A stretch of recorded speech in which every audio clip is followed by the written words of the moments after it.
My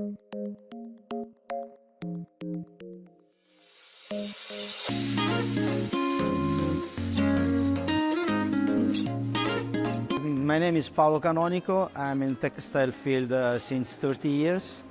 I'm responsible for technical department of SAATI, which is a company working in Italy on technical textiles.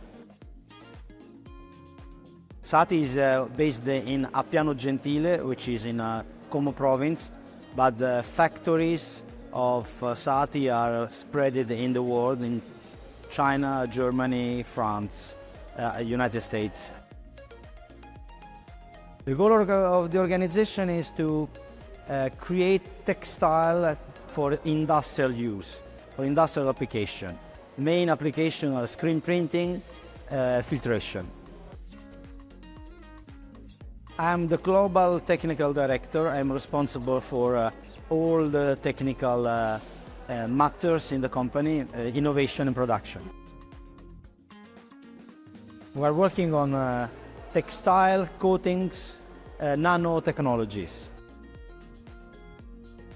Using nanotechnologies, the membrane for filtration is the latest innovation.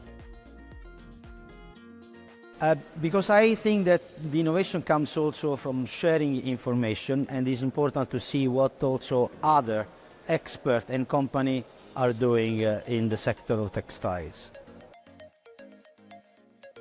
I would say efficient, point of reference for textile in Europe, and networking.